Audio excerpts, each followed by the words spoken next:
Guys, তোমরা সবাই কেমন আছো? আশা করছি সবাই ভালো আছো। আর আমি একটু ভালো খারাপের মধ্যে দিয়েই যাচ্ছি। ওই যেমন ধরো, এই আমার জ্বর এসছে, আবার এদিকে তোমার ঠান্ডা, মানে সব কিছু মিলিয়েই আর কি চলছে ষষ্ঠীর পর থেকেই। আর এটা হচ্ছে ষষ্ঠীর ভিডিও। তো ষষ্ঠী তো চলে গেছে কবেই। তো ছাড়বো করে এই শরীর খারাপের জন্য আর ভিডিওটা ছাড়তে পারছিলাম না।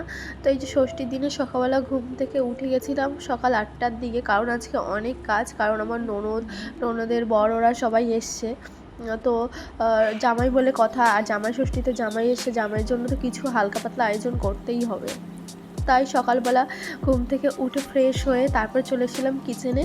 কিছু রান্নাবান্না উপরে আর কিছু রান্নাবান্না নিচে। ওই যেমন ধরো, শাশুড়ি তার জামাইয়ের জন্য একটু হালকা কিছু রান্না করবে, আর আমি উপরে এইদিকে ভাত ডাল, মানে মটন, যা যা ভাজা ঠাজা যা যা দরকার 5 রকম ভাজা সব কিছু করেছিলাম। আর শাশুড়ি মা ওইদিকে নিচে তোমার একটু কচুর শাক করেছিল জামাইয়ের জন্য। একটু শুনতে অবাক লাগছে, ষষ্ঠীর দিন তার শাশুড়ি তার জামাইকে কচু রান্না করে আর কি খাই। তারপর এদিকে আমি রান্না বান্না সব কিছু কমপ্লিট করে স্নান করে এই যে জামাইবাবুকে খেতে দিয়ে দিয়েছি। আর মটনটা কিন্তু আমার ননদই করেছিল, ও রান্না বান্না খুব ভালোই পারে। আমি যেহেতু এত লোকের রান্না একসাথে করতে পারবো না বলে, তাই মটনের দায়িত্বটা আমি আর নিলাম না। এখানে দেখতেই পাচ্ছ আমি সুন্দর করে সাজিয়ে গুছিয়ে দিয়েছি। প্রত্যেক বছর এইগুলো সব শাশুড়ির দায়িত্বেই থাকে।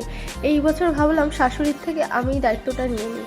জানি না কতদিন কি পারবো, কিন্তু বড় বৌদি হয়ে চেষ্টা করব প্রত্যেক বছর ওদের ষষ্ঠীতে আনার জন্য। আর এদিকে বাড়ির সবার খাওয়া দাওয়া হয়ে গেছে, আর এখন আমি, আমার ননদ আর আমার বর এখন খেতে বসেছি। আর এদিকে আমার বাড়ির থেকেও ফোন করছিল যে আজকে ষষ্ঠীর দিন তোরা আজকে কেন আসবি না। তাই ভাবলাম বিকালের দিকে একটু বাড়ির দিকে যাব। তাই খাওয়া দাওয়া করে এখন রেডি হব। আর রেডি হয়ে এই যে বাড়ি থেকে বেরিয়ে পড়েছি। আর এটা আমাদের বাড়ির, মানে যশোর রোডেই এই রাস্তাটা পড়ে। রাস্তাটা জাস্ট অসাধারণ সুন্দর। আমি যখনই বাড়ি যাই রাস্তাটা দেখতে দেখতে যাই, মনটাই যেন একদম ভালো হয়ে যায়। আজ আর ভেবেছিলাম বাড়িতে আসবো না, ভেবেছিলাম কালকেই একবারে বাড়িতে যাব, মানে ষষ্ঠীর পরের দিন। তো শুনলাম ননদরা বাড়ি চলে যাবে রাতের বেলা। এত করে বললাম, তো ওর ছেলে যেহেতু স্কুল আছে তার জন্য বললো আজকে আর থাকবে না, রাতেরবেলা বাড়ি চলে যাবে বলে। তাই ভাবলাম যে তাহলে আমরাও আজকেই বাপের বাড়ির উদ্দেশ্যে চলে যাই, কারণ জামা ষষ্ঠীর দিন না গেলে না মনটা একটু কেমন লাগে। তারপরে বাড়িতে এসে মা কিন্তু জানে যে আজকে আর আমরা আসবো না, কালকে আসবো।